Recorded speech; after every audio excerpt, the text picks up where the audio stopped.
तो वो भी यहाँ पर कवर नहीं होंगे। ओईएम मैन्युफैक्चरर्स जैसे कि डेल हो गया, कॉम्पैक हो गया, माइक्रोसॉफ्ट हो गया, तो वो भी यहाँ पर कवर नहीं होंगे। सिमिलरली अगर आपने कोई भी सास बेस्ड प्रोडक्ट लिया है जिसमें आपके लिए कोई स्पेशल मॉड्यूल डिजाइन नहीं किया है या कोई भी तरह का कस्टमाइजेशन नहीं किया है, तो वो प्रोडक्ट्स यहाँ पर कवर हो जाएंगे। जैसे आपका एचआर सॉफ्टवेयर हो गया। सो बेसिकली नेक्स्ट यहाँ पर आ गया सीपीएस। आप लोग दूसरी बैंक का सीपीएस अगर यूज करते हैं तो वो बैंक भी यहाँ पर कवर नहीं होगी जो आपकी सब जिसके आप सब मेंबर हैं। बिजनेस कोरेस्पोंडेंस जैसे आप लोग अपना पेरोल प्रोसेसिंग के लिए किसी को देते हैं, या आप लोग स्टेटमेंट प्रिंटिंग के लिए भेजते हैं, या समझिए आप लोग कार्ड प्रिंटिंग के लिए कहीं और सर्विस लेते हैं, तो वो भी यहाँ पर एज अ वेंडर कवर नहीं होंगे। नेक्स्ट आपके जो पेमेंट ऑपरेटर्स हैं जैसे कि पेटीएम हो गया, फोन पे हो गया, रुपए कार्ड, अगर इस तरह के कोई भी सर्विसेज आप ले रहे हैं तो वो भी एज अ वेंडर यहाँ पर कवर नहीं होंगे। उनको ये आउटसोर्सिंग का सर्कुलर आपको नहीं देना है कि आप इसका कंप्लायंस हमें दीजिए एज पर आरबीआई। आप चाहें तो आप उनसे वो सारे कंप्लायंसेस फिल करवा सकते हैं, बट आरबीआई आपसे उस चीजों के बारे में नहीं मांगे। सो जैसा कि आप देख सकते हैं यहाँ पर सब लोग मिलके आपके जो एसएलए हैं वो एसएलए रिव्यू कर रहे हैं। एसएलए कब रिव्यू किया जाता है? जब कुछ गड़बड़ हो जाती है उसके बाद। जब हमारे पास वेंडर जब एसएलए बेचता है तब हम उन चीजों को ध्यान नहीं देते हैं। जब हमारे यहाँ कोई इवेंट हो जाता है या कोई इंसिडेंट होता है तो सारा बोर्ड और सारे जो हेड ऑफिस के एम्प्लॉयज होते हैं वो सब लोग अब एसएलए पढ़ने लगते हैं कि एसएलए में क्या लिखा है, हम उस हिसाब से वेंडर से बात करेंगे। सो हमें ऐसा नहीं करना है। हमें कुछ क्लॉजेस आरबीआई ने बोला है उस तरीके से इनकॉर्पोरेट करना है हमारे एग्रीमेंट में फ्रॉम द स्टार्टिंग। सो आप लोग का क्या कहना है? सब कॉन्ट्रैक्टिंग अलाउड है? जैसे आपने वेंडर ए को कुछ काम दिया, फॉर एग्जाम्पल फायरवॉल मैनेजमेंट का काम दिया, पर वो बोलता है कि मेरे पास तो यार 1000 फायरवॉल है, मैं कहाँ तक मैनेज करता रहूंगा, मैं एक काम करता हूँ, मैं वेंडर बी को आउटसोर्स कर देता हूँ। तो ये हो गया आउटसोर्सिंग का भी आउटसोर्सिंग कुछ सस्ते दाम में। सो आप लोग आपका आंसर बता सकते हैं कि आउटसोर्सिंग अलाउड है या नहीं अलाउड, मतलब सब कॉन्ट्रैक्टिंग अलाउड है या नहीं अलाउड है? नो। आप लोग लिख सकते हैं यस और नो।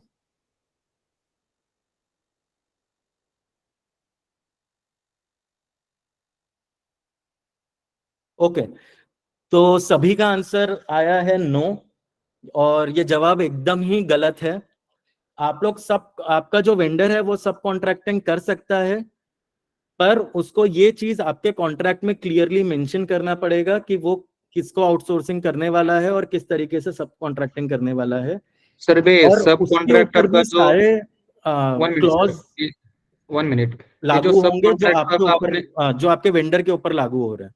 तो अगर ये सर चीज का आपने, एक्सेप्टेंस होगा और क्लियरली मेंशन होगा आपके एग्रीमेंट में, तो ही आप वो चीज कर सकते हैं। सर आपने अभी सब कॉन्ट्रैक्ट की जो बात तो की है, बैंक ने हायर किया वेंडर ए को, उसने सोचा कि मेरे पास तो बहुत काम है, मैं वेंडर बी को काम आगे आउटसोर्स कर देता हूँ। वेंडर बी जो था वो बोलता है मैं काम तो अच्छे से करूंगा पर सिक्योरिटी का मेरे को नहीं पता। सो ऐसा नहीं चलेगा। आपको एसएलए जो है वो आपका तो मेंटेन करवाना, मतलब आपके वेंडर का मेंटेन करना होगा और जो सब कॉन्ट्रैक्टर है उसका भी। पर अल्टीमेट रिस्क जो होगा वो अल्टीमेट रिस्क बैंक का ही है। सो आपको जब सिलेक्शन क्राइटेरिया रखें उस टाइम पे आपको देखना है कि अगर सब कॉन्ट्रैक्टिंग वो कर रहा है तो आपको वो उनको अवॉइड करना चाहिए, बट ऐसा नहीं है कि वो अलाउड नहीं है। यस आप अभिषेक। लोग ध्यान रखिएगा कहीं से भी एमसीक्यू आ सकता है। सो मेरे एक एक शब्दों के ऊपर खास गौर अभिषेक करिएगा। एक क्वेश्चन था कोई अपनी टीम से अभी तो जो राइट टू ज्वाइन ऑडिट, जिसने किया है, तो यस हम सर। सर हमने कुछ हम पूछ जहाँ रहे थे पहले से सर। ऑडिट कर रहे हैं वहां तो हमने ज्यादातर वेंडर्स के यहाँ राइट टू ऑडिट का पॉइंट लिखवा दिया है। पर जहां पर राइट टू ऑडिट का पॉइंट नहीं है, जिन बैंक्स ने नहीं करवाया है अभी तक वेंडर्स में, वो आगे करा लें। बिकॉज राइट टू ऑडिट से आपको ये चेक करने मिलता है कि आपका जो वेंडर है वो सारी सिक्योरिटी मेंटेन कर रहा है या नहीं कर रहा है। उसके अलावा अगर वो कोई भी एसएलए फेल हो रहा है तो क्यों फेल हो रहा है आप जाके चेक भी कर सकते हैं। सो बेसिकली एक बार एक ऑडिटर ने अपने वेंडर को बोला कि मेरे को क्रिटिकल डेटा का एक क्रिटिकल डेटा दीजिए, मेरे को चेक करना है कि आप लोग SLA मेंटेन कैसे कर रहे हैं और उसको फॉलो कर रहे हैं कि नहीं। सो जो वेंडर था वो वेंडर बोलता है कि SLA मतलब आप किस डॉक्यूमेंट्स की बात कर रहे हैं, हमारे पास तो कोई डॉक्यूमेंट्स हम मेंटेन नहीं कर रहे हैं। सो या तो वो ऐसा भी बोल सकता है कि हम तो आपको कोई डॉक्यूमेंट क्वेश्चन कर रहे थे ओके हम क्वेश्चन लेते हैं ये स्लाइड कंप्लीट होने के बाद। सो बेसिकली हाँ, सो बेसिकली अगर आपके पास राइट टू ऑडिट नहीं होगा तो आप ना उनसे ये पूछ पाएंगे कि आप किस तरीके से कंप्लायंसेस फॉलो कर रहे हैं, और ना ही आप उनके ऊपर कोई भी तरीके से कोई टेस्ट कर पाएंगे। सो जब तक राइट टू ऑडिट नहीं होगा आपका जो एंड में आपकी रिस्पॉन्सिबिलिटी है सारे कंप्लायंसेस करना, वो आप फॉलो नहीं कर पाएंगे। सिमिलर सिचुएशन आपकी आ सकती है माइग्रेशन के टाइम पे कि क्लाइंट आपका जो वेंडर है वो आपको सपोर्ट ना करे, बिकॉज उनका जो आपने जो राइट टू ऑडिट लिखा था वो राइट टू ऑडिट क्लॉज ही फुलफिल नहीं हो पा रहा। सो किसी का क्वेश्चन था, मैं आपका क्वेश्चन उस टाइम सुन नहीं पाया, आप क्वेश्चन प्लीज रिपीट कर सकते हैं?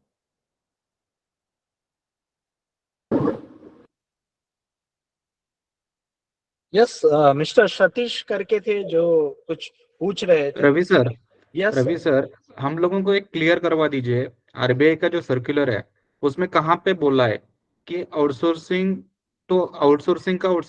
करना नहीं चाहिए या करना चाहिए? इसके बारे में सर्कुलर में कहाँ में आया है, वो एक बार स्क्रीन शेयर करके बता सकते हो? यस सर, मैं स्क्रीन शेयर कर रहा हूँ।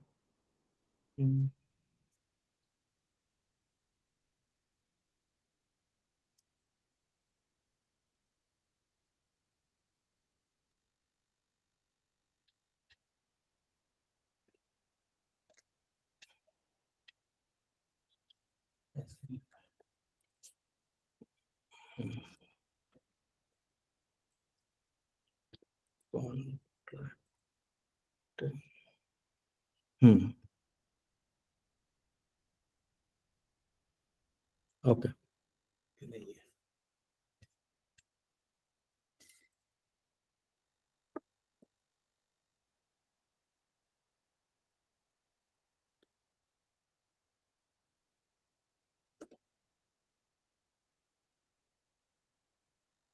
ओके, ये रहा point sir. Detail of the activities being outsourced, including appropriate services and performance standard, including for the subcontractors, if any. तो वो सब कॉन्ट्रैक्ट कर सकते हैं, बट सब कॉन्ट्रैक्ट जो है वो आपका प्रॉपरली मेंशन्ड होना चाहिए। Okay sir, thank you. Raise hand जिसके हैं किरण पटेल, सॉरी। हाँ सर, मेरा आपका प्रीवियस स्लाइड में क्वेश्चन था कि आपने बोला कि जिसको कार्ड हम लोग प्रिंट करने के लिए दे रहे हैं तो उस वेंडर को इसमें नहीं इंक्लूड करना है, लेकिन हम लोग ये समझ रहे थे कि कार्ड की कुछ एसेंशियल इंफॉर्मेशन हम उन लोगों को शेयर करते हैं टू बी प्रिंट। तो अगर इतनी इंफॉर्मेशन हम दे रहे हैं तो आई थिंक वो इसमें आने चाहिए या नहीं आने चाहिए? देखिए, थोड़ा कंफ्यूजन रह रहा है। उसमें ऐसा है कि अगर आप आपका क्रिटिकल डेटा दे रहे हैं तो उस केस में आपको कर लेना चाहिए। आपके केस में क्या होता है कि आप सर्वत्र है या आपका जो भी वेंडर है, आप उसी को अगर कार्ड प्रिंटिंग के लिए दे रहे हैं तो वो एज इट इज इसके परव्यू में आ जाएगा। और अगर डिफरेंट वेंडर है, जैसे कि स्विच वेंडर ही हमारा कार्ड प्रिंट नहीं कर रहा है, कोई और वेंडर कर रहा है, तो इसमें इंक्लूड कर लेना चाहिए। इंक्लूड कर लेना ज्यादा फायदेमंद है। Okay, thank you sir. नेमको bank. Abhishek ji. Yes sir. अभी आपने जो बोला CBS के बारे में, तो CBS ऑन प्रीमाइसेस है, और तो वो केस में CBS का जो वेंडर है वो एज गुड एज OEM है, तो उसके साथ आउटसोर्स का ये क्लॉज एप्लीकेबल रहेगा या नहीं रहेगा सर, क्योंकि वो आपके लिए, आप अगर यहाँ पर देखें मेरी स्क्रीन पे, तो वो लाइसेंस आईटी सॉफ्टवेयर भी हो गया, वो ओईएम भी हो गया, और उसका सेल्फ प्रोडक्ट भी हो गया, क्योंकि वो आपको कोई भी तरीके का कस्टमाइजेशन, स्पेशल कस्टमाइजेशन करके नहीं दे रहा है। ठीक है। अभी दूसरा सवाल ये था कि जो थर्ड पार्टी सर्विस प्रोवाइडर का जो एनेक्सर बी है लास्ट में सर्कुलर के, ठीक है उसमें सर। टेलीकॉम सर्विस प्रोवाइडर लिखे हैं जो एक्सक्लूड करने हैं। राइट तो सर। नेटवर्किंग के केस में ये लोगों के साथ ये सर्कुलर फिर एप्लीकेबल नहीं होता। उनको एप्लीकेबल नहीं होता है सर। लीज लाइन जो होती हैं, वो लीज लाइन हो गया, या आपने समझिए कोई भी तरह का फोन कनेक्शंस वगैरह लिए हैं, तो वो इसमें नहीं कवर होंगे।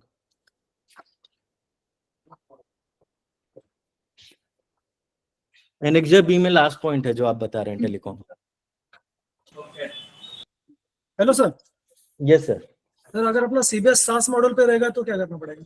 सास मॉडल वाला भी नहीं, सास मॉडल वाला रहेगा सर, क्योंकि आपका डेटा वहां पर ऑलरेडी होस्टेड है। मैंने जैसे इस पॉइंट में आपको दिखाया है, ASP vendors, ASP vendor, bank ASP, CBS ASP जो है वो कवर होंगे sir.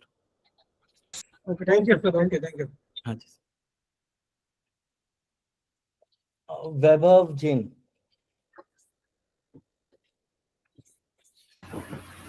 Hello. Yes yes ma'am. हाँ, अभी सीबीएस हमारा लाइसेंस मॉड्यूल है तो भी वो कवर होगा क्या? देखिए, अगर वो आपके यहाँ होस्टेड है तो सीबीएस वेंडर इसमें कवर नहीं होगा, पर अगर आपका एएसपी मॉडल पे है तो कवर होगा। नहीं, लाइसेंस है हमारे इधर ही होस्टेड है, लेकिन एएमसी सर्विस उनको देते हैं हम। यस मैम, तो फिर वो कवर नहीं होगा। नहीं होगा ना? ओके। नहीं।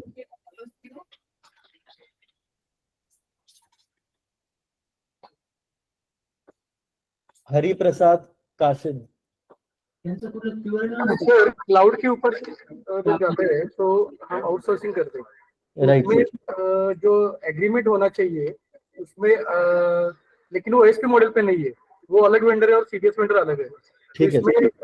एग्रीमेंट उसमें सीबीएस कवर नहीं होगा, और जो आपका क्लाउड वेंडर है वो कवर होगा। तो एग्रीमेंट बाय पार्टी होगा, ट्राई पार्टी, उसमें सीबीएस वेंडर को भी लेना चाहिए क्या उसी? देखिए, वो आपके ऊपर है। हो सकता है आपका सीबीएस वाला बोले उससे मेरे को क्या लेना देना, आपने कहीं कहाँ पर होस्ट किया।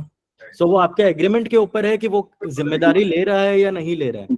वो आप लोग जब रोल्स एंड रिस्पॉन्सिबिलिटी जब डिसाइड कर रहे हैं, उस टाइम पे वो चीज आपको कवर करनी पड़ेगी।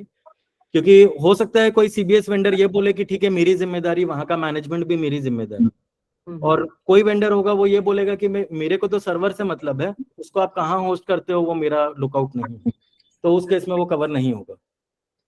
अच्छा। और किसी का सर आवाज आ रही है? Yes sir. सर ये स्टार्टिंग का मिस हो गया था मेरे को। आपने ये बताया कि टीयर 4 और 3 पे ही एप्लीकेबल है बस? Yes sir, tier 3 and tier 4 पे ही एप्लीकेबल है, बाकी उसके नीचे नहीं है? उसके नीचे नहीं है, टीयर 1 एंड टीयर 2 पे नहीं है। पर ये कंप्लायंस आपको करना है, बिकॉज ये आपकी सेफ्टी के लिए, आपके पास जो पैसा है वो आपके कस्टमर्स का पैसा है।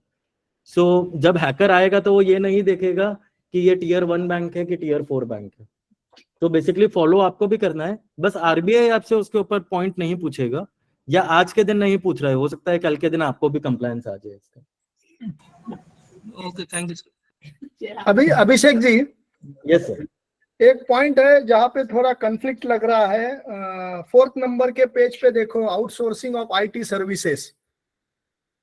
आउटसोर्सिंग, एक minute. Yes sir. 4th number के पेज पे 4th नंबर का ही पॉइंट है।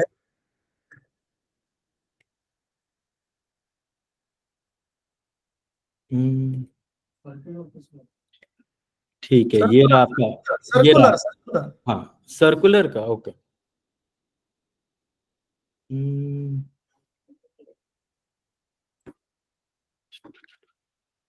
सर्कुलर का पॉइंट 4th नंबर का पेज, राइट सर। वहां पे 4th नंबर का पॉइंट, आईटी इंफ्रा मैनेजमेंट है वहां पे। आईटी इंफ्रा मैनेजमेंट, सही है सर। ये आउटसोर्सिंग ऑफ आईटी सर्विसेज के क्लॉज के अंदर डाला है। हाँ जी सर। ओके। अभी एनेक्सर 3 में लास्ट में 26 पेज के ऊपर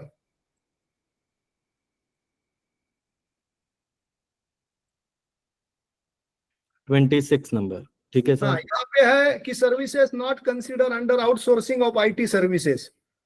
ठीक है यहाँ सर। यहाँ पे 6 नंबर का पॉइंट है, any maintenance service for IT infra provided by OEM themselves, आपको ये चीज देखनी है, हाँ हाँ। ठीक है सर। तो अगर OEM डायरेक्ट ओईएम से लिया है तो उसको इंक्लूड नहीं करना, लेकिन ओईएम से लेने के बाद अगर उसको कोई ओईएम का अगर पार्टनर मेंटेन कर रहा है तो उसको तो फिर वो आउटसोर्सिंग में पार्टनर को लेना है। आपको कवर करना पड़ेगा, पार्टनर को कवर करना है, कवर ओईएम को करना, एक्सक्लूड करना है। OEM को एक्सक्लूड करना है। ठीक है, एक शब्द टाकून दिला। Yes, Abhishek. Now you can continue with your presentation.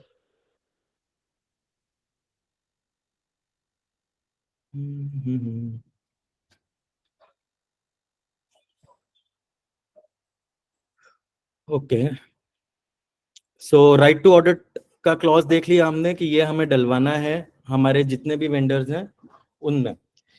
फिर नेक्स्ट एक क्लॉज जो बहुत जरूरी है वो है वेंडर्स लाइबिलिटी। कई बार क्या होता है कि हमारा जो वेंडर होता है वो ना डेटा का उतना ध्यान रखता है, ना अवेलेबिलिटी का ध्यान रखता है, मतलब ना इंटीग्रिटी फॉलो कर रहा होता है, ना अवेलेबिलिटी फॉलो कर रहा होता है। सो बेसिकली ऐसा नहीं होना चाहिए। अगर ऐसा कुछ होता है तो उसमें हमारे पास पहले से वेंडर की लाइबिलिटी डिफाइन होनी चाहिए। फॉर एग्जाम्पल, जैसे कि आप लोग का जो स्विच वेंडर होता है उसमें आप लोग ये एक क्लॉज डालते हैं कि अगर 99% अप टाइम नहीं हुआ तो हम आपसे इतनी पेनल्टी लेंगे, अगर 2% अवेलेबिलिटी नहीं हुई तो इतना चार्ज करेंगे। बट आज तक हमने क्या कभी उनसे वो पेमेंट चार्ज किया है? हमने आज तक कभी भी चार्ज नहीं किया है। ना ही डेटा इंटीग्रिटी की, अगर हमारा डेटा का कोई लॉस होता है या हमारा डेटा लीक हो जाता है आपके यहाँ से, तो आप हमें किस तरीके से इंडेमनिफाई करेंगे, आप हमें किस तरीके से, आपकी क्या लाइबिलिटी होगी, वो हमने कभी भी फॉलो नहीं किया है। वो हमें वो क्लॉज होना भी कंपलसरी है और आपको उसको क्वांटिटेटिव वैल्यू भी देना कंपलसरी है। सिमिलरली आपके जो क्लॉज होते हैं उसमें BCP प्लान होना कंपलसरी है, बिकॉज ऐसा हो सकता है कि आपका वेंडर जो है वो बैंकरप्ट हो गया, या ऐसा भी हो सकता है कि उन्होंने कोई डिजास्टर फेस किया जिसकी वजह से आपकी सर्विसेज बंद हो जाए। तो क्या आप ऐसा बोल सकते हैं आपके कस्टमर को कि भाई हमारा जो होस्टिंग सर्वर था वो होस्टिंग सर्वर चलना बंद हो गया, इसलिए हम आपको अभी पैसे नहीं दे पाएंगे? सो ये चीज तो कभी पॉसिबल ही नहीं है। सो इस केस में आपके पास प्रॉपर BCP प्लान होना चाहिए आपके वेंडर के पास, और आपको उसको टेस्ट भी कराना है, और उसके साथ में आपको रेगुलर बेसिस पे वहां पर जाके खुद भी अपनी आंखों से चेक करना है कि सारी चीजें हैं या नहीं है। बिकॉज क्या होता है, वेंडर ऑन पेपर तो चीजें दे देता है, पर जब आप वहां फिजिकली जाके देखेंगे तो वहां पर आपको कुछ भी नहीं मिलेगा। सो ये चीज का आपको ध्यान रखना है। इसका सोल्यूशन क्या है, आपके पास सारे क्लॉजेस कैसे आएंगे कि आपको एंटर करने हैं? बेसिकली हमने SLA में क्या क्या क्लॉजेस होने चाहिए वो ऑलरेडी शेयर किया है, और जिन लोगों के पास नहीं है वो हम इस PPT के साथ में शेयर कर देंगे। मैं आपको वो क्लॉज एक बार ऐसे ही ओवरव्यू कर देता हूँ।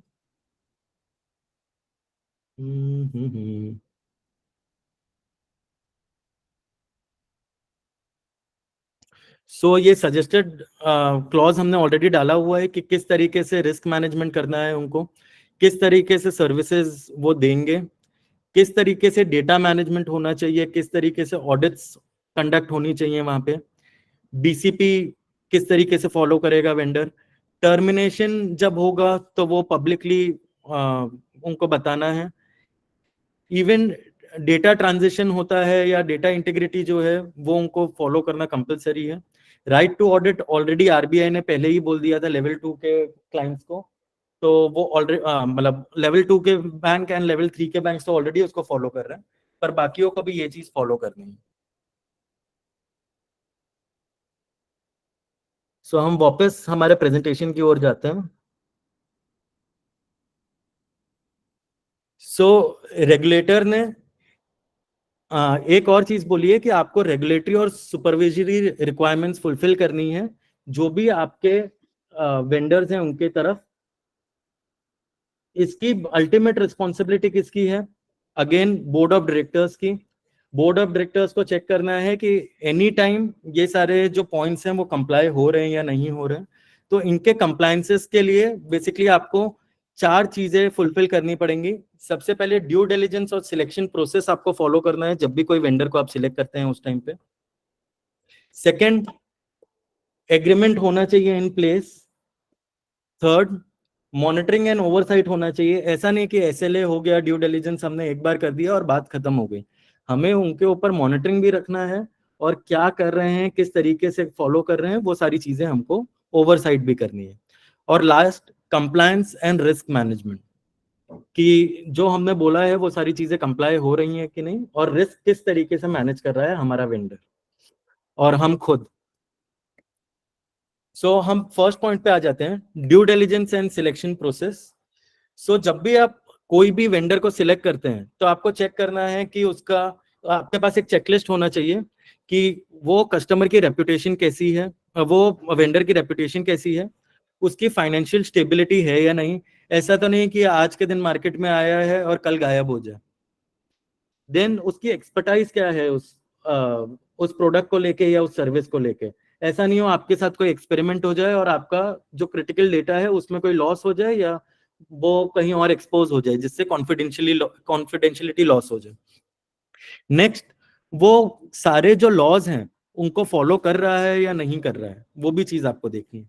इसके अलावा आपको सर्टिफिकेशंस उसके चेक करने चाहिए, जैसे कि ISO 27001 है कि नहीं, वो रेगुलरली ऑडिट करवाते हैं या नहीं करवाते हैं। सो ये सारी चीजें आपको देखनी है।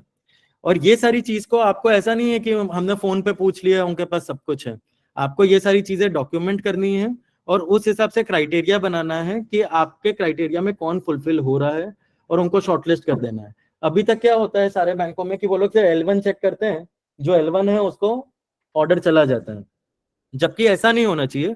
आपका सिलेक्शन क्राइटेरिया में सबसे पहले आपको एप्पल वर्सेस एप्पल करना है, मतलब आपको दोनों धुरंधरों को पहले सिलेक्ट करना है, फिर उनमें से कंपटीशन आपको कराना है L1 का, और ना कि कोई भी नवसीखिया आया है जो आज के दिन मार्केट में नया आया है उसके साथ आपको कंपेयर करना है। सो इसके लिए भी हमने आपको एक डॉक्यूमेंट दिया है कि आपको ड्यू डिलिजेंस के क्या क्या पॉइंट्स चेक करने हैं। सो जैसे financial stability, reputation, compliance with law वो कर रहा है या नहीं कर रहा है, ऑपरेशन कैपेबिलिटीज, रिस्क मैनेजमेंट किस तरीके से कर रहा है वो, एक्सक्यूज मी, सिक्योरिटी मेजर्स क्या क्या ले रहा है, और ISO सर्टिफिकेशंस है कि नहीं, जैसे कि ISO 27001, 9001। तो ये सारी चीजें एक चेकलिस्ट बनानी है आपको और उसमें आपको चेक करना है कि वो सारी चीजें कंप्लाई हो रही हैं कि नहीं कोई भी वेंडर की। सो नेक्स्ट, जब आप एग्रीमेंट इन प्लेस करते हैं तो उसमें 3 चीजें होनी कंपलसरी हैं। सबसे पहले, एग्रीमेंट जो बनता है वो आपको लीगली वेट करवाना है कोई थर्ड पार्टी से।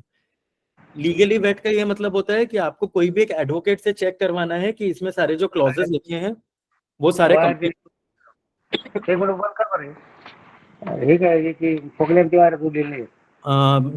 प्लीज म्यूट करिएगा आशीष,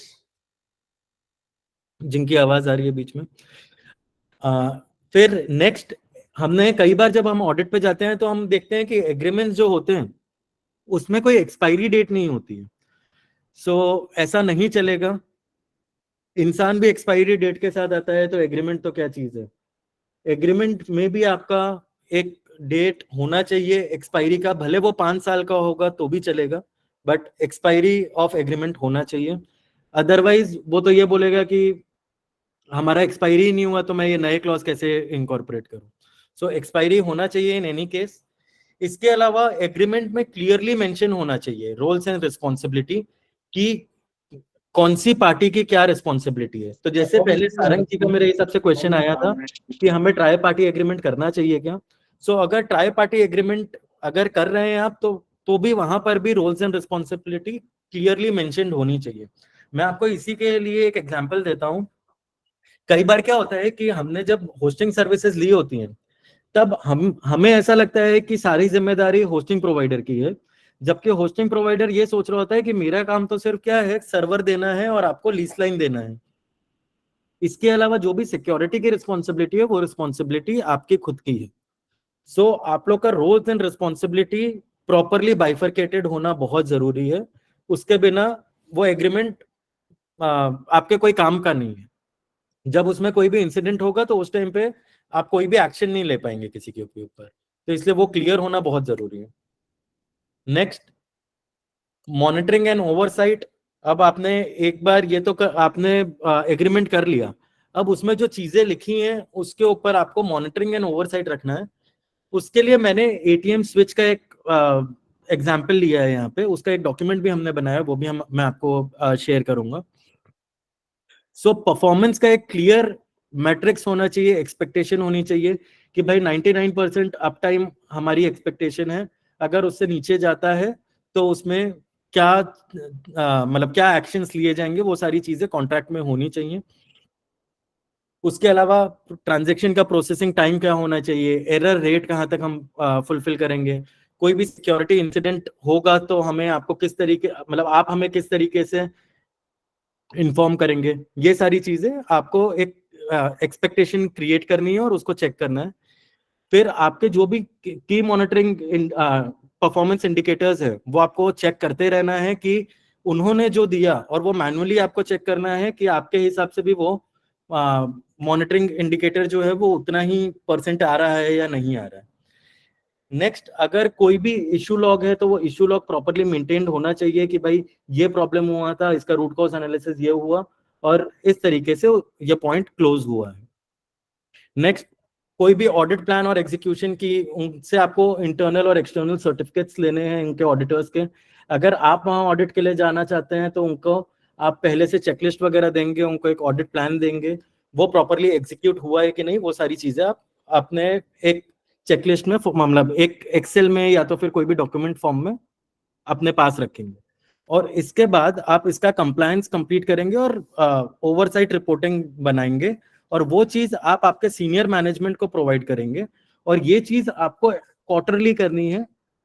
एवरी क्वार्टर आपको कुछ वेंडर सिलेक्ट करने हैं और उनका ओवरसाइट करके आपको आपके टॉप मैनेजमेंट को प्रोवाइड करना है। सो बेसिकली आप लोग के पास एक कैलेंडर होना चाहिए कि भाई इस क्वार्टर में हम ये 3 वेंडर के पास जाएंगे, अगले 3 क्वार्टर में हम ये 3 वेंडर का ओवरसाइट रिव्यू करेंगे, और वो आपको बोर्ड ऑफ डायरेक्टर्स को रखना है। सारंग जी, आपका एक क्वेश्चन है, आप प्लीज पूछें। हाँ सर, एक क्वेश्चन इसमें था कि अभी मतलब हमारी तो जनरल प्रैक्टिस ये है कि एसएलए करते हैं, एनडीए भी करते हैं, उसके अलावा एक मास्टर एग्रीमेंट भी कुछ होता है ना, वो क्या होता है और वो किस वेंडर के इसमें करना है मास्टर सर्विस एग्रीमेंट करके? वो तो सर देखिए, एसएलए मास्टर एग्रीमेंट का ही एक पार्ट हो गया कि आप एसएलए उसमें फॉर्म कर रहे हैं। एसएलए क्या हुआ कि सर्विस लेवल एग्रीमेंट, कि आप किस लेवल की सर्विस उससे लेना चाह रहे हैं, मतलब उसमें आपके की परफॉर्मेंस मैट्रिक्स हो गए सारे। और जबकि मास्टर एग्रीमेंट में सारे पॉइंट्स आ गए कि आपका लीगल क्लॉज क्या होगा, आपको टर्मिनेशन करना है तो कब इन्फॉर्म करना पड़ेगा, आपका कॉमर्शियल पार्ट भी उसमें आ जाता है। तो एसएलए जो है वो सिर्फ एक एग्रीमेंट का एक पार्ट है, आपका जो मेन है वो तो एग्रीमेंट ही है। एग्रीमेंट का एक सब पार्ट है एसएलए। अब वो हो सकता है कोई वेंडर आपको देता हो मास्टर एग्रीमेंट के साथ ही एसएलए, और कोई वेंडर हो सकता है जो आपको एसएलए अलग से देता हो। अच्छा, मतलब मोस्ट ऑफ द वेंडर वो एसएलए ही देते हैं, मास्टर एग्रीमेंट तो मतलब पर एसएलए में फिर आपको सारे क्लॉजेस चेक करने हैं सर, जो क्लॉजेस मैंने दिए हैं कि वो सारे क्लॉजेस उसमें कवर हो गए हैं या नहीं। अच्छा, और दूसरा बाकी एग्रीमेंट का पार्ट होता है एसएलए, ना कि एसएलए का पार्ट एग्रीमेंट होता है। ओके। और दूसरा एक क्वेश्चन था कि एनडीए भी करना पड़ता है कभी कभी हमें, नहीं क्या? एनडीए भी करना सर कंपलसरी है, क्योंकि वो आपका कॉन्फिडेंशियलिटी मेंटेन करने के लिए। हाँ, तो एनडीए मतलब कौन से वेंडर के इसमें साथ करना? क्योंकि देखो, जहाँ पे हमारा डेटा जा रहा है उनके साथ हमें एनडीए करना है। उसमें मतलब एटीएम कार्ड का जहाँ पे प्रिंटिंग हो, अभी ऑडिट करने के लिए कोई ऑडिटर आते हैं उनके साथ, जहाँ पे हमारा इंफॉर्मेशन शेयर होते जा रहा है उनके साथ हमें एनडीए बनवाना है ना? देखिए, जहां पर भी बैंक का डेटा जा रहा है वहां पर आपको एनडीए करना है। ओके सर, एनडीए का मॉनिटरिंग हम लोग कैसे कर सकते हैं? ठीक है, देखिए एनडीए का आप एनडीए में आप मॉनिटरिंग तो तब भी कर सकते हैं अगर आपके पास कोई इवेंट आएगा। उसके अलावा आप ये चेक नहीं कर सकते हैं कि उसने किसी और को डिस्क्लोज किया है कि नहीं। तो अगर आपके पास कोई इंसिडेंट आता है कि कोई और बैंक से आपको पता चलता है जो आपका और कॉमन वेंडर के थ्रू आया है, तो ही आपको पता चल पाएगा, या तो फिर अगर बाहर से आपको पब्लिकली कोई न्यूज मिलती है तो। बाकी आप एनडीए का मॉनिटरिंग आपको सिर्फ एनडीए आपका हो रहा है या नहीं प्रॉपर इंटरवल पे आप उतना ही मैनेज कर सकते हैं।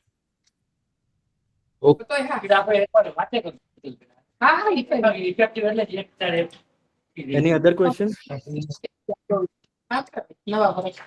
No sir, thanks. ठीक है।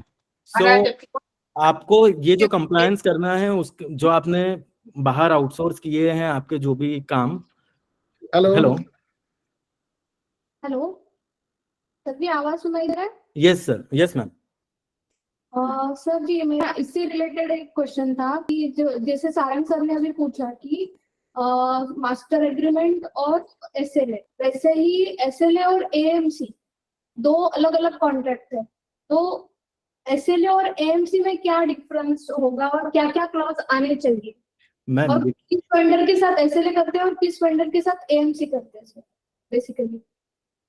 मैम देखिए, कोई भी जिसमें आप एनुअल मेंटेनेंस दे रहे हैं कोई भी चीज का, फॉर एग्जांपल सीबीएस वेंडर हो गया, तो आप उसको एएमसी पे कर रहे हैं। और जहां पर आपके सर्विस की बात आती है, जैसे कि आपका सर्वर हो गया, सर्वर आपने कहीं होस्ट किया है, तो वो सर्विस लेवल एग्रीमेंट हो गया कि यहाँ पर डाउन टाइम नहीं आना चाहिए। हालांकि आपने जो अभी मेरे को एएमसी बोला, उसमें भी आप एसएलए डाल सकते हैं कि हमें मिनिमम 4 घंटे के अंदर रेजोल्यूशन मिल जाना चाहिए। सो बात वही आ गई कि एग्रीमेंट मेन डॉक्यूमेंट है, उसके अंदर के ये सब पार्ट्स हैं। सो जो वेंडर है उसके साथ करना तो आपको एग्रीमेंट ही है। अब आप उसको नाम एसएलए दे दीजिए, या आप उसको एएमसी कॉन्ट्रैक्ट दे दीजिए, या आप उसको मास्टर एग्रीमेंट दे दीजिए, पर मेन डॉक्यूमेंट जो है वो तो एग्रीमेंट ही है आपका। मतलब आउटसोर्सिंग एग्रीमेंट बोल लीजिए आप उसको, या आपका कॉन्ट्रैक्ट एग्रीमेंट बोल लीजिए।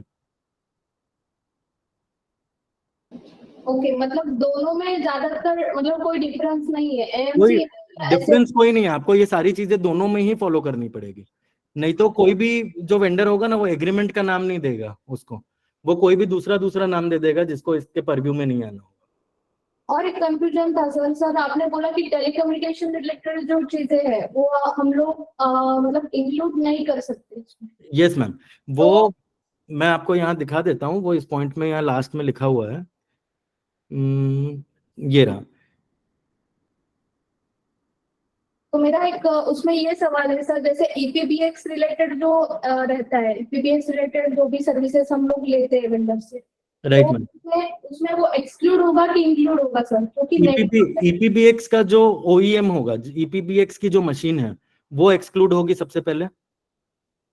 फिर ईपीबीएक्स लगाने जो आ रहा है वेंडर, अगर वो कोई पार्टनर के थ्रू आ रहा है तो वो कवर होगा, क्योंकि वो कोई भी तरह की लीज लाइन और सिमिलर इंफ्रास्ट्रक्चर नहीं दे रहा है। वो टेलीकॉम सर्विस प्रोवाइडर नहीं है सर मैम। वो टेलीकॉम सर्विस प्रोवाइडर कौन हो गया? जैसे कि आपका टाटा हो गया, या तो फिर रिलायंस हो गया।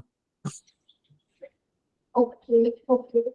और जैसे सीडीएस के अगर इंटीग्रेटेड मॉड्यूल रहे, जैसे अभी सीकेवाईसी और सीकेवाईसी है या कुछ एएलएम है, तो ऐसे मॉड्यूल्स अगर हम थर्ड पार्टी वेंडर से ले रहे हैं, ना कि हमारे सीडीएस वेंडर से, तो ये भी हम लोग उसमें इंक्लूड करना चाहिए? मैम वो नहीं होगा, क्योंकि वो कस्टमाइज सॉफ्टवेयर नहीं होगा। अगर वो कस्टमाइज सॉफ्टवेयर है तो फिर वो इसमें इंक्लूड होगा, अगर कस्टमाइज सॉफ्टवेयर है। अगर वो कस्टमाइज सॉफ्टवेयर नहीं है, वो एज ऑन बेसिस है कि आप जैसा मेरा सॉफ्टवेयर है उसमें मैं आपको कोई चेंजेस करके नहीं दूंगा, या चेंजेस होंगे तो वो सभी क्लाइंट्स के लिए होंगे, तो वो इंक्लूड नहीं होंगे। तो सीकेवाईसी रिलेटेड अगर हम कुछ आउटसोर्सिंग करते हैं, मतलब इंटीग्रेटेड मॉड्यूल है हमारे सीडीएस में, लेकिन सीकेवाईसी का हम लोगों ने आउटसोर्सिंग किया है, वो टास्क के लिए, तो वो भी कवर नहीं होगा मैम, वो इसमें आ जाएंगे। मैं आपको दिखा देता हूँ, वो बिजनेस कॉरेस्पॉन्डेंस में आ जाता है।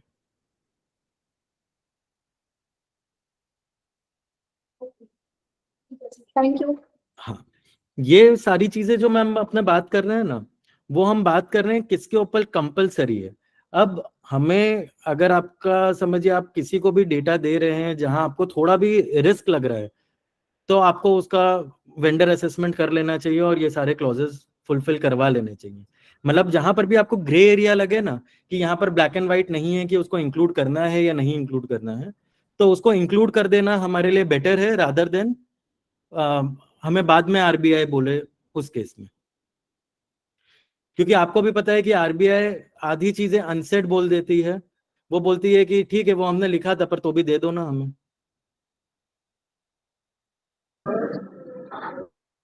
राहुल देशमुख जी का एक क्वेश्चन है।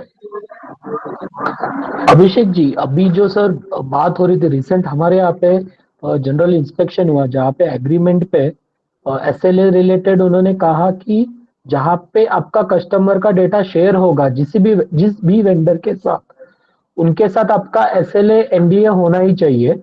ठीक है। एसएमएस रिलेटेड उन्होंने कहा था कि वहां पे तो कोई वो डेटा सेव नहीं करता है, वो सिर्फ पास करता है एसएमएस। तो उनसे एसएलए नहीं होगा तो भी एसएलए रहना चाहिए, लेकिन एनडीए नहीं होगा तो भी चलेगा। हाँ ठीक है सर, उसमें क्योंकि कोई गलत नहीं है, पर इसमें एक और चीज आती है। आप यहाँ पर दो पार्टी इन्वॉल्व होती है। एक हो गया एयरटेल, दूसरा हो गया समझिए वोडाफोन, एसएमएस गेटवे वाला, और दूसरा हो गया एसएमएस वेंडर। जैसे कि आप लोग बराबर। कई कंपनियों से जिससे बल्क एसएमएस आप लेते हैं, उसके पोर्टल पे आप देखेंगे तो जाके वहां पर आपका डेटा सेव होता है, आपके एसएमएस सेव होते हैं, तो वहां पर उस केस में आपको लेना चाहिए। ओके, मतलब गेटवे वाले के साथ होना चाहिए। गेटवे वाले के साथ होना चाहिए, हालांकि वो इसके अंदर कवर नहीं हो रहे हैं एज पर आरबीआई, राइट। पर तो भी आपको उसके साथ एनडीए करना चाहिए। अभी जो मैडम बात कर रही थी ना CKYCR, सर उनके साथ तो एग्रीमेंट करना पड़ेगा ना, क्योंकि डेटा सेव होता है CKYCR पे हमारा। मतलब एक्चुअली शेरसाई का CKYCR ना, जो बीच में पार्टी इन्वॉल्व होती है ना, क्योंकि अगर मैं उनके बंदे भी रखता हूँ डॉक्यूमेंट्स स्कैनिंग के लिए, तो वो डेटा उनके हाथ में जा रहा है मेरे कस्टमर का। देखिए तो उस केस में हाँ, इसमें जो अब हम जो अभी सर्कुलर की बात कर रहे हैं, उस सर्कुलर में आरबीआई ने उनको एक्सेप्शन में डाला है कि उनको इसका कंप्लायंस नहीं करेंगे तो चलेगा, पर अगर बैंक को कहीं रिस्क लगता है तो bank should take care of it. Sir वही हुआ हमारा ये इंस्पेक्शन में कि हम लोग यही आर्ग्यू कर रहे थे उनसे, लेकिन वो बोल रहे थे नहीं ये कवर होना चाहिए बिकॉज कस्टमर का डेटा जा रहा है, क्योंकि सर सर्कुलर भी बहुत ब्रॉड लाइन पे किया हुआ है कि आरबीआई नहीं अपनी बातों पे रहता नहीं है। सर एक चीज हमारे भी ऑडिट में आई थी। फर्स्ट थिंग, जो आरबीआई का केवाईसी का मास्टर डायरेक्शन है, उसमें क्लियर कट उन्होंने गाइडलाइंस दिया हुआ है कि केवाईसी का कुछ भी बैंक आउटसोर्सिंग नहीं करेगा, तो उसके हिसाब से वो तो आउटसोर्स होगा ही नहीं।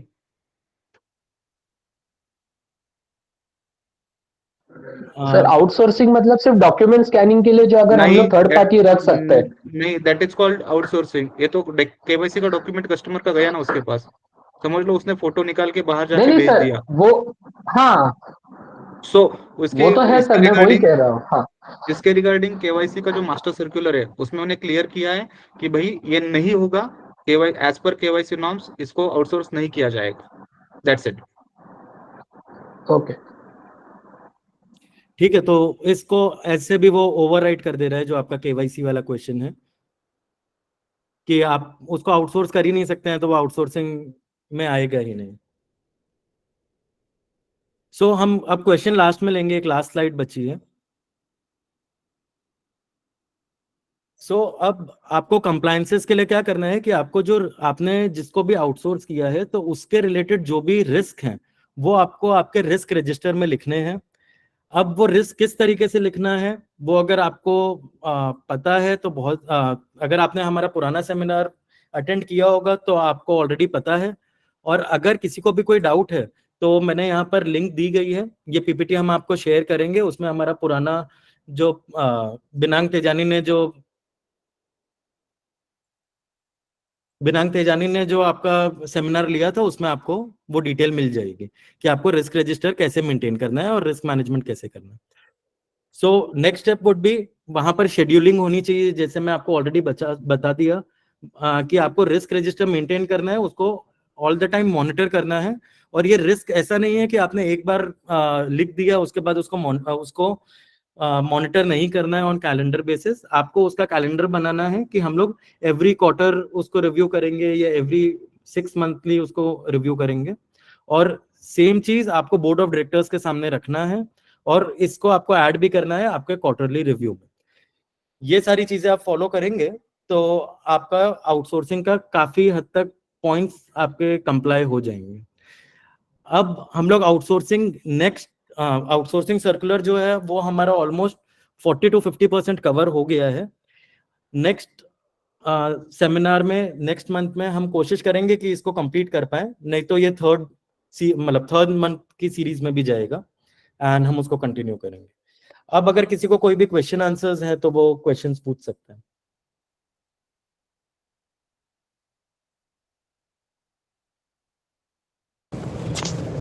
अभिषेक वो रेज हैंड करवाइए जिससे मैशअप ना हो जाए और उसके हिसाब से ही सीक्वेंस पे अपने चलते।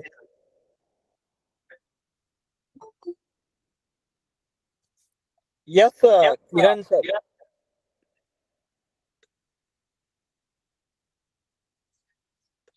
सर आपके हिसाब से आरपीओ और आरटीओ सर्विस लेवल एग्रीमेंट में आना चाहिए या नहीं आना चाहिए? और दूसरा सवाल है हम सब बैंक वालों को, इसमें लायबिलिटी और इंडिमिनिटी कैसे ऐड किया जा सकता है? देखिए लायबिलिटी और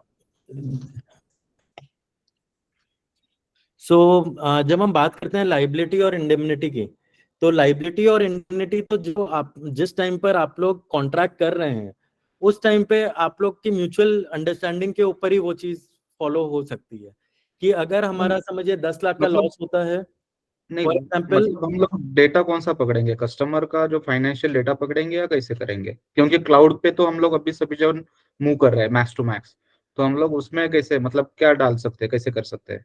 कि अगर बाई चांस अगर आप ये समझिए कि आप क्लाउड पे मूव हो रहे हैं और क्लाउड वेंडर की वजह से आपका कोई डेटा लॉस होता है, तो आप उसमें क्वांटिटी डिसाइड कर सकते हैं कि एक इंस्टेंस होगा तो हम आपको 5 लाख चार्ज करेंगे, 2 इंस्टेंस होगा तो हम 10 लाख रुपए चार्ज करेंगे, और अगर मल्टीपल इंस्टेंसेस होगा तो हम 50 लाख चार्ज करेंगे। तो आप इस तरीके से आप लोग उनके साथ निगोशिएट कर सकते हैं। ओके, और दूसरा आरपीओ और आरटीओ के बारे में हम लोग सर्विस लेवल एग्रीमेंट में क्या डाल सकते हैं, एक बार सर वो clear आप डाल करो। सकते हैं कि अगर आपने डीसी और डीआर दोनों एक ही वेंडर को दिया है तो उस केस में ही आप आरटीओ आरपीओ डाल सकते हैं, और उसमें आरटीओ आरपीओ आप मेंशन कर सकते हैं कि भाई आधे घंटे का हमारा आरटीओ होना चाहिए और 1 घंटे का आरपीओ होना चाहिए। इस तरीके से आप लोग जो भी आप लोग की म्यूचुअल अंडरस्टैंडिंग है, बिकॉज देखिए आरटीओ सर्वर लेवल आरपीओ पे होगा या कैसे? आप सर्विस लेवल में डाल सकते हैं, उसमें कोई इशू नहीं नहीं नहीं, है। मतलब हर एक, मतलब जितना हमारा application server, database server, mobile application server, हर एक सर्वर का बने या मतलब एक बंडल पैक बने, कैसे करेंगे हम लोग उसमें?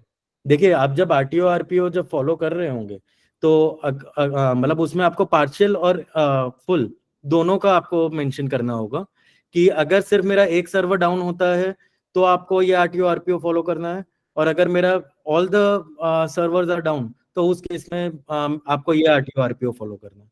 क्योंकि हो सकता है कि वो ये ऑप्शन मतलब वो ये बोलें कि अगर एक ही सर्वर हमें अगर सिर्फ चेंज ओवर करना है तो हमें 10 मिनट लगेगा, पर अगर हमें पूरा डेटा सेंटर डाउन करके दूसरी जगह चालू करना है तो it would take 1 our.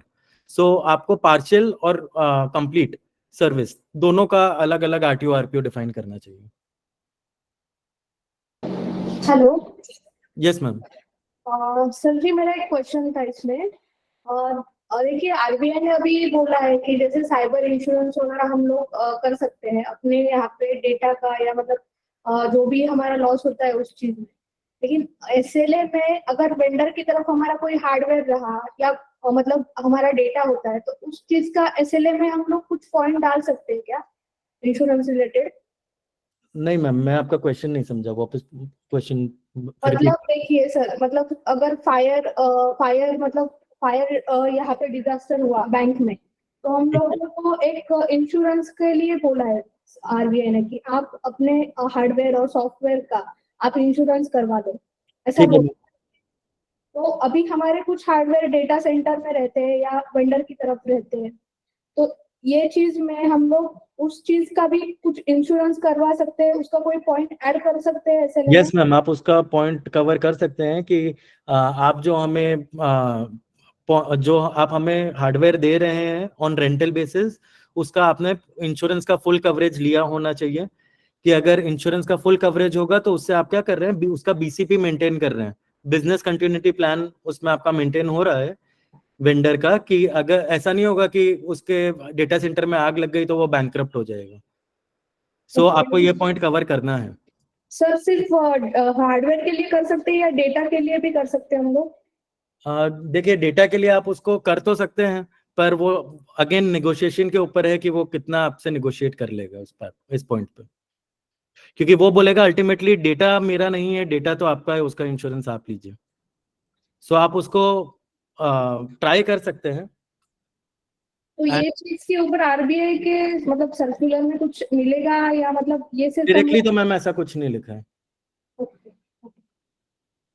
Thank you sir. Sarang बोल रहा हूँ। Yes ma'am, yes sir. Sir एक क्वेश्चन ऐसा है कि हम क्या मतलब हम ये प्लान कर रहे हैं कि कुछ जो हमारे डेस्कटॉप से जो एंड पॉइंट्स है वो हम मतलब हायर करना चाहते थे, तो उस हिसाब से जो एग्रीमेंट बनेगा के साथ उसमें मतलब सर आपकी आवाज ब्रेक हो रही है बीच में। सर आ रही है आवाज? सर अब आ रही है सर। हाँ, मैं ये बोल रहा हूँ कि हम बहुत सारे एंड पॉइंट्स अभी जो है इन न्यू फाइनेंशियल ईयर में हम रेंट पे हायर करना चाहते थे, तो उसके अकॉर्डिंगली जो वेंडर के साथ एग्रीमेंट बनेगा उसमें कौन से ये सर्कुलर के हिसाब से क्लॉजेस होने चाहिए? सर मैं आपको सजेस्टेड क्लॉजेस भेजूंगा, उसमें आपको वो सारी लिस्ट मिल जाएगी।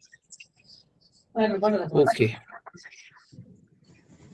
हेलो। ठीक है। Yes sir. हाँ, उल्लास बात कर रहा था थाने से। सर ये जो एसएलए जो है वो फ्रैंकिंग वगैरह होना चाहिए उसका? सर फ्रैंकिंग होना चाहिए कि आप उसको लीगली बाइंड कर पाएंगे उस पॉइंट पे। अच्छा, और अमाउंट ऐसा कुछ रहेगा क्या? अमाउंट का सर आप लोग का जो भी लॉ आप लोग के स्टेट में जो लगता होगा उसके हिसाब से आपको रहेगा। जैसे कोई में होता है कि एग्रीमेंट का परसेंटेज होता है, और कोई में होता है कि आप 500 रुपए के स्टैम्प पेपर पे कर सकते हैं। जैसे गुजरात में आप 300 रुपए के स्टैम्प पेपर पे कर सकते हैं। Okay okay. सो वो आपके स्टेट में क्या प्रिवेलिंग लॉ है वो आपके एडवोकेट से आपको समझना पड़ेगा सर। Okay sir. क्योंकि वो ऑलरेडी आप ये डॉक्यूमेंट वेटिंग के लिए तो भेज ही रहे हैं, क्योंकि वेट तो आपको करवाना ही है कंपलसरी, तो उनसे आप पूछ सकते हैं। Okay sir, thank you. Hello. Yes sir. કેમ છો? બસ મજામાં સર।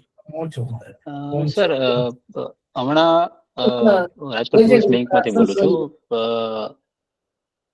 હેલો। Yes sir. હા, અત્યારે હવે અમે અમારો છે ને સીબીએસ અત્યારે બીએસસી જોડે છે। સર હિન્દીમાં બોલો તો બધાને સમજ પડશે। हाँ, हमारा सीबीएस अभी बीएससी आईटी के साथ है। ठीक है, तो अभी क्या M2P करके कंपनी ने वो बीएससी कंपनी को टेक ओवर किया। ठीक है। तो हमारा एसएलए एक्चुअली था बीएससी के साथ। ठीक है। तो वो कंटिन्यू रहना चाहिए या उसको चेंज करना चाहिए? देखिए, चेंज कर लेना बेहतर है, पर इसमें क्या हुआ होगा कि वो मर्जर हुआ होगा, तो मर्जर में ऐसे भी जो आपके एग्रीमेंट ओल्ड एग्रीमेंट्स होते हैं वो आगे तक कंटिन्यू होते हैं जब तक उनका एक्सपायरी नहीं आती। ओके, ठीक है। एंड आप ऐसे भी एएसपी मॉडल पे हैं, तो ऑलरेडी आपको इसको वापस इम्प्लीमेंट तो करना ही है बिफोर अप्रैल 10, 2024। सो वो तो ऐसे भी आपका दिन आ ही गया है वापस रिन्यू करने का। नहीं, क्यों 24 के यहाँ मतलब ये आउटसोर्सिंग वाला तो आपको सारे पॉइंट्स उससे लिखवाने ही है, तो आपको रिवाइज तो करवाना ही पड़ेगा आपका एग्रीमेंट। तो वो तो अब M2P उसको एग्जीक्यूट करेगा। ओके। अगर वो उसको एज अ सेपरेट एंटिटी चला रहा है तो फिर नहीं, तो फिर BSG IT ही चलेगा। ओके, वो देखना पड़ेगा। हाँ, वो आपको उनसे ही समझना पड़ेगा, उनकी टीम से, कि वो लोग ने एब्जॉर्ब कर लिया है BSG IT को कि वो लोग एज अ सेपरेट एंटिटी चला रहा है। नहीं, अभी बिलिंग इसका जो आ रहा है ना क्वार्टरली, वो तो BSG IT का ही आ रहा है। तो फिर सर वो उन्होंने हो सकता है सेपरेट एंटिटी चला रहे हो सर। वो आप उनसे एक बार समझ लीजिएगा, अगर कोई कंफ्यूजन होगा तो आप मेरे को एक बार कॉन कॉल पे ले लीजिएगा, मैं उनसे ठीक है sir, thank you.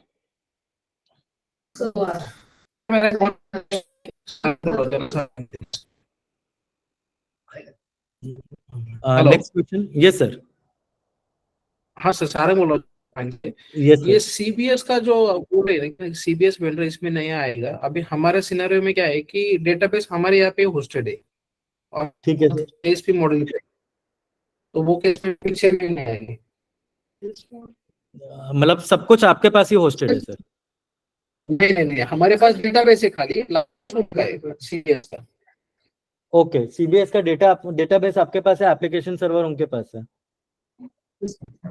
Application server हमारे पास है, एप्लीकेशन दिया है हमने लाइसेंस बेसिस। हाँ, मतलब आपके यहाँ पर ही होस्टेड है ना सर सब कुछ? हाँ, सारे सर्वर आपके पास ही है, राइट? सारे सर्वर हमारे पास है। तो फिर सर नहीं होगा उसको एप्लीकेबल। तो उनके पास से कुछ भी नहीं लेना है? उनके पास से कुछ भी नहीं लेना है।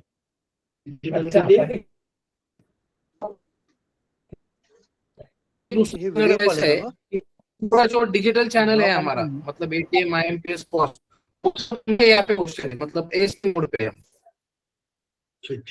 नहीं, एएसपी मोड पे मतलब वो उनके पास है। हाँ सर, पूरा स्विच उनके पास है पूरा। आपको स्विच वेंडर से लेना है? स्विच वेंडर है, स्विच वेंडर वही है, उनके पास से लेना है, इनकॉर्पोरेट करके लेना है, उनसे इनकॉर्पोरेट करके लेनी है स्विच वेंडर को एप्लीकेबल। Yes sir. ओके, ठीक है सर। और उसमें सर मटेरियल आउटसोर्सिंग का थोड़ा एक बार एक्सप्लेन करेंगे कि मटेरियल आउटसोर्सिंग मतलब? मटेरियल आउटसोर्सिंग सर उसमें इस तरीके से डिफाइन किया हुआ है कि कोई भी वेंडर जिसके ऊपर आपकी ऐसी डिपेंडेंसी है कि आपके ऑपरेशंस बंद हो जाएंगे, आपके ऑपरेशंस को इफेक्ट पड़ेगा, तो ऐसे वेंडर्स को कवर किया गया है।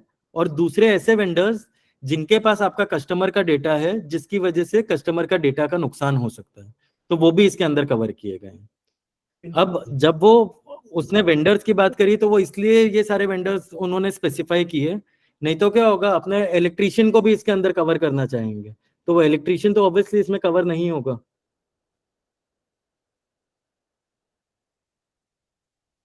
अच्छा, तो मतलब मटेरियल आउटसोर्सिंग जिसके पास भी कस्टमर का क्रिटिकल डेटा जाता है, और या तो फिर इनके लिए कोई अलग पॉलिसी हो चाहिए क्या? सॉरी सर, तो वही सब वॉइस नहीं आया था पूरा, एक बार रिपीट करेंगे? मैं आपको बता रहा हूँ, जिसके पास भी आपका कस्टमर का डेटा जा रहा है, वो वेंडर्स, या तो फिर जो वेंडर जिसके ऊपर आपकी ऐसी डिपेंडेंसी है कि आपका ऑपरेशंस बंद हो जाएंगे, बैंक के ऑपरेशंस बंद हो जाएंगे, वो सबसे पहले मटेरियल आउटसोर्सिंग वेंडर में आ गए। फिर उसके बाद उन्होंने एक्सक्लूजन्स दिए हैं कि ये सारों को एक्सक्लूड करना है।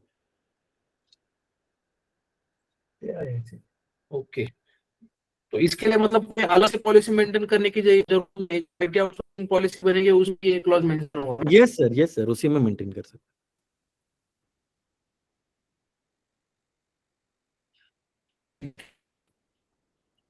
मनीषा जी का एक क्वेश्चन है।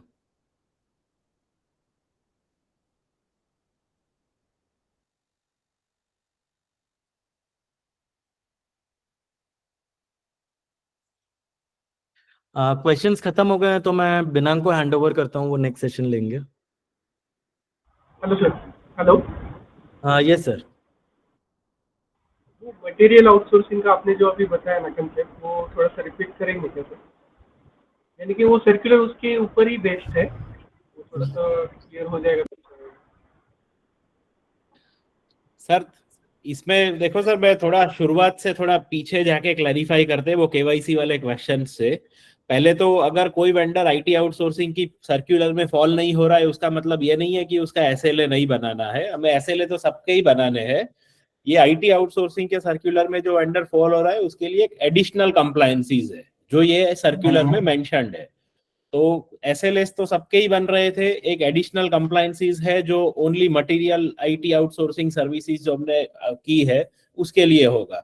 तो वो एडिशनल क्या हमें एक्स्ट्रा करना है, तो वो ये सर्कुलर में लिखा है कि भाई हमारे पास आउटसोर्सिंग का सेपरेट पॉलिसी होना चाहिए, हम उसको पीरियोडिकली मॉनिटर करेंगे, उसे वो मॉनिटरिंग के जो हमने कुछ वेज डिस्कस किए कि उसका ऑनबोर्डिंग में क्या ध्यान रखना है, ऑनगोइंग एक्टिविटीज में कैसे ध्यान रखना है, बोर्ड में क्या चीजें प्रेजेंट करनी है, रिस्क रजिस्टर में हमें क्या अपडेट करना है, वो अभिषेक ने डिस्कस किया। तो वो एडिशनल चीजें हैं जो मटेरियल IT आउटसोर्सिंग में करनी है, अदरवाइज SLAs तो सारे वेंडर्स के साथ ही होंगे। तो अब कौन सी चीजें मटेरियल है, या उससे अच्छा हम लोग सीधा सीधा बात करते हैं किसको ये सर्कुलर एप्लीकेबल है और किसको नहीं है। तो जैसे बहुत सारे एग्जांपल शेयर किए, जैसे ASP मॉडल्स में जो भी हम काम कर रहे हैं वो सब आ गया उसमें, SOC सर्विसेज आ गया क्योंकि वो मॉनिटरिंग एक मटेरियल पार्ट हो गया, फायरवॉल मैनेजमेंट आ गया क्योंकि वो अगेन बैंक का क्रिटिकल एसेट है जिसको थर्ड पार्टी मैनेज कर रहा है। तो वो कुछ इंक्लूजन्स की बात की थी अभिषेक ने, और बचे हुए फिर कुछ एक्सक्लूजन्स थे कि जैसे CCIL की सर्विसेज हो गई, मेंबर बैंक की सर्विसेज हो गई, वो एक्सक्लूजन्स के साइड थी सर। और सर वो एक KYC की जो हम लोग बात कर रहे थे सर, तो KYC में ऐसा है सर, आप KYC प्रोसेसिंग तो आउटसोर्स कर सकते हो, लेकिन जो एक्चुअली की वो डिसीजन होता है कि भाई जैसे क्या होता है कि आप अकाउंट ओपन करते हो तो कस्टमर का KYC लेके जो डिसीजन लेते हो कि भाई ये चलो ये 3 डॉक्यूमेंट आ गए तो मैं इसका अकाउंट ओपन कर देता हूँ, तो ये जो डिसीजन मेकिंग प्रोसेस है वो आप आउटसोर्स नहीं कर सकते हो।